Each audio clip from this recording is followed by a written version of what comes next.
still want to help us.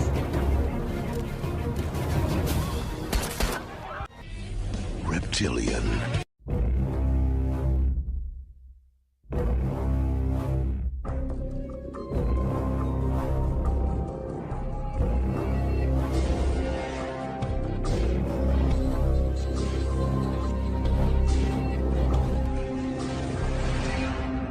La femme aurait un masque.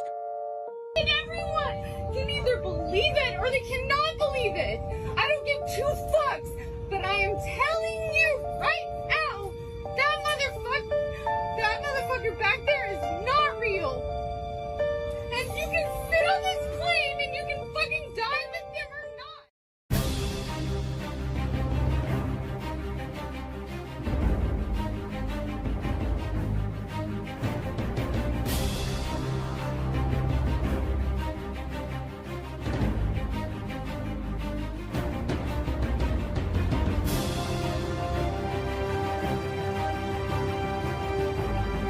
Colony police, other law enforcement agencies were attacked and assaulted before our very eyes, speared, sprayed, stomped on, brutalized.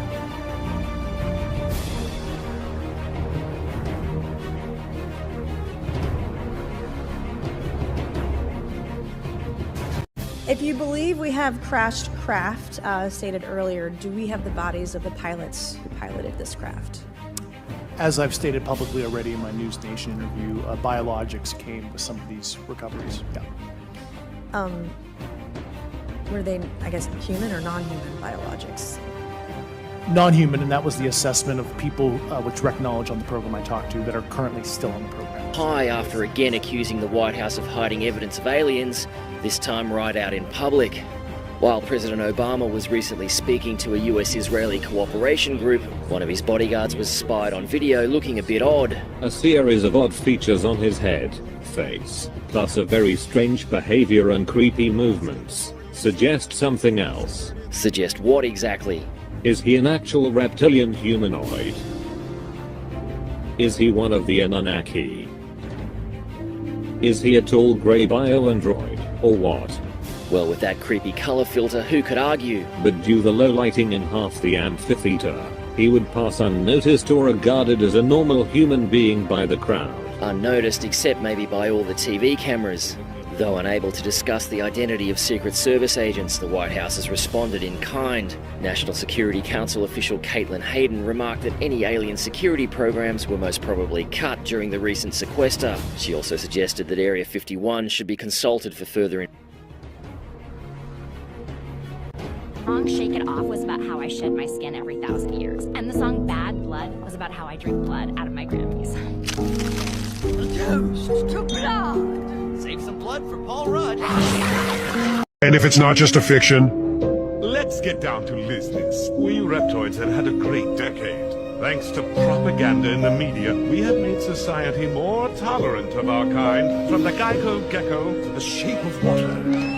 We even got K-Rool in Smash. We did it, everyone. The world temperature is rising. The time is coming, brethren. Soon we shall fulfill the prophecy, overthrow humanity, and become the true rulers of the world.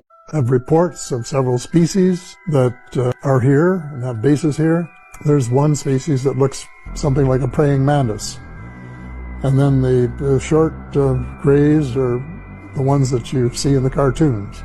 The tall grays look much different. They look more like humans. The Nordic blondes, for example, are so similar to humans that they can walk down the street and not be detected. There had, in fact, been face-to-face meetings between United States officials and extraterrestrials from other star systems. I decided to go public and say, for the first time, of anyone of cabinet rank from the G8 group of countries, that UFOs are as real as the airplanes flying over your head, and started back engineering and spending a lot of money on it soon after the crashes.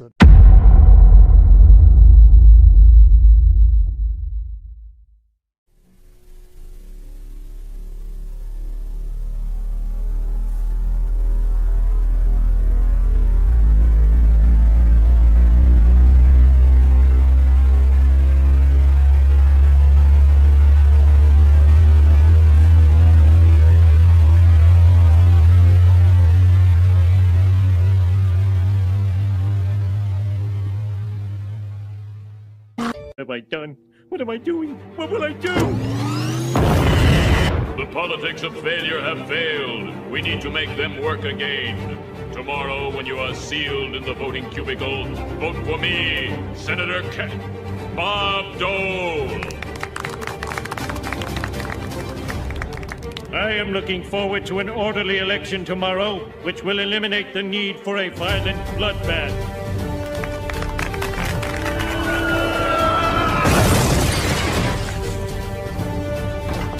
America, take a good look at your beloved candidate.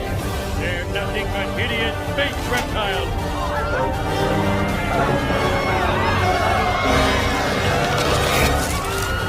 It's true. They are aliens. But what are you going to do about it? It's a two-party system. You have to vote for one of us. I believe I'll vote for a third-party candidate. Go ahead. Throw your vote away.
Basitçe söylemek gerekirse kertenkeleye benziyorlar ve yırtıcı bir ırk.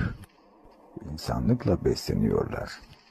İnsanlığı köleye çevirdiler ve insanlardan kurban talep ediyorlar. İşte burada satanizm devreye giriyor. İnsan enerjisiyle besleniyorlar.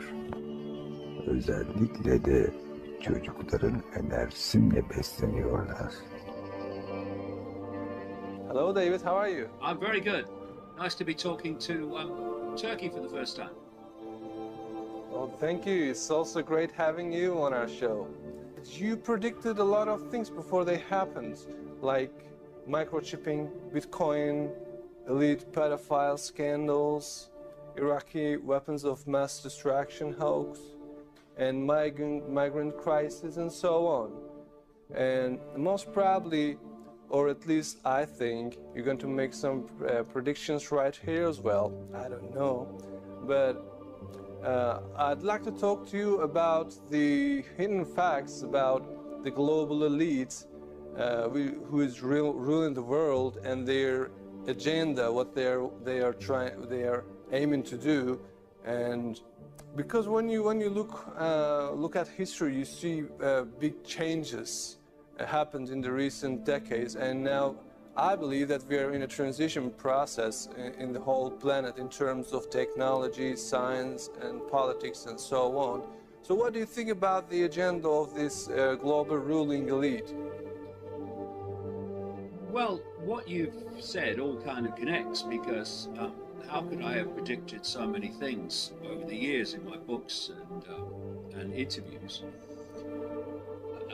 Have I sat in this room and pulled it out of the ether? No, it's hard journalistic research. And the reason that you can predict many things that are to come, many of them in detail, not just theme, is because there is an agenda for the world. There is a global hidden hand operating from the shadows that plays out through the things that we see, like governments and politicians and military and media. And if that agenda for the world is not challenged and is not stopped, then it will play out. And therefore, if you can research and uncover, as I have in the last 30 years, what that agenda is, then it's quite simple predicting the future, in the sense of, if that agenda does not get stopped, challenged, exposed, then it will happen.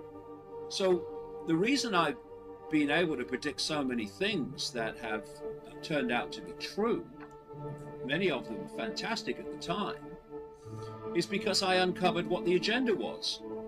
And I'm just saying, this is what the agenda has planned, and it happens.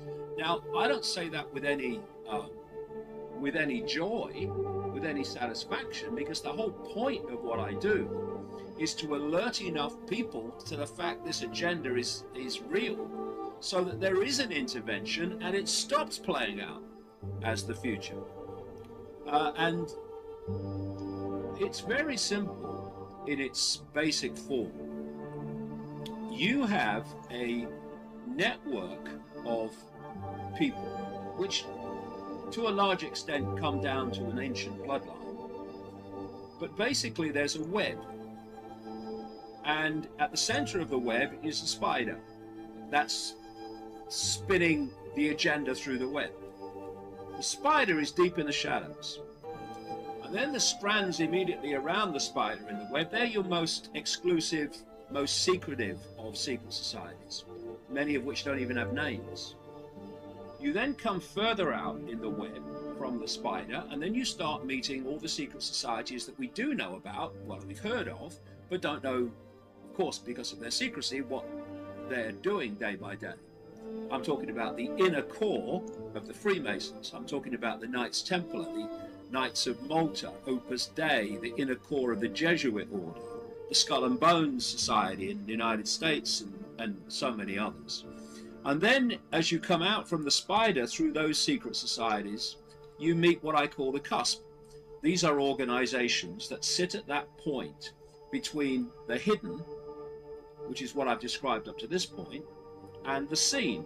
These are organizations that gather together politicians and military people and intelligence people and corporate people and banking people and media people from all over the world, and they gather and form a common consensus policy among them, which when they go back to their countries plays out in all the different countries.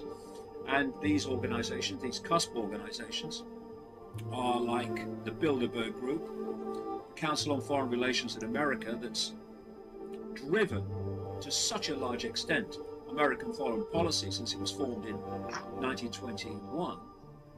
Talking about the Trilateral Commission, again came out of America, created by David Rockefeller and Zbigniew Brzezinski, Jimmy Carter's national security advisor. And also there's one that was created in the 1960s called the Club of Rome. And the Club of Rome, its role in this cusp network, if you like, is to exploit the environment to justify global transformation of human society. This is where the whole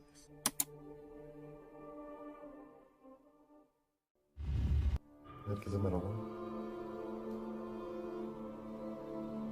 Direkt konuya girmek istiyorum.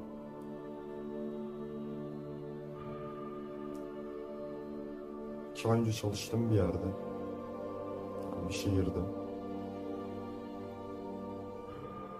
gece sahilde yürüyüş yapmak istedim. Yani saat 11-12 gibiydi. Yani 20 dakikalık bir yürüyüş yapmak istedim. Tam eve dönecektim ki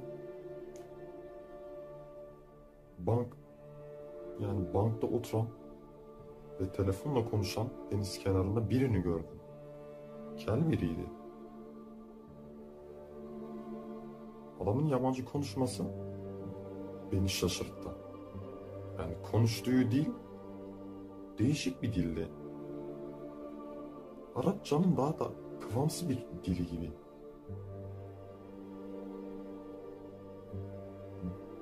Yani orada durmak istedim nedense.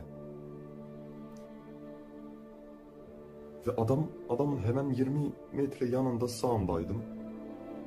Adamı gözetliyordum resmen. İşte o gün, o gördüğüm şey, o gece gördüğüm o şey aklımdan hiçbir zaman bir daha çıkamayacak. Kel bir alanda. Tam 10-15 saniye gibi bir sürede adamın saçları kendi kendine çıktı. Tam 10 saniyede gözümün önünde adam şekil değiştirdi. Şapkasını tak, oradan uzaklaştı. Adamı takip etmeyi gereksiz buldum. Tehlikeye girmek istemedim. Geceydi ya, adamı tam görmedim. Ama ne gördüğümü gayet çok iyi biliyorum. Gördüm o kişi. Bilmiyorum, belki halüsinasyon da görmüş olabilirim ama o adamın şekil değiştirdiğine yemin edebilirim. O adamın şekil değiştirdiğine yemin edebilirim.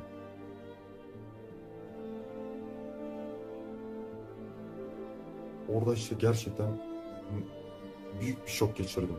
2 aydır hala şokun etkisindeyim. Gerçekten ne diyeceğimi bilemiyorum. O gün ne gördüm diye 2 aydır düşünüyorum.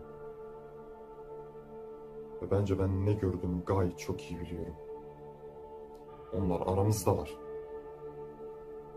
Aramızdalar ve tamamen insan kılıklılar. Tamamen insan silüetine bürünmüşler bunlar. İster inanın, ister inanmayın, ister komplo teorisyeni değil, istersen deli değil. Ama ben bu söylediklerimde kesinlikle katiyen haklıyım. Ve eminim ki bir gün onlar da bizlerle buluşmak isteyecekler.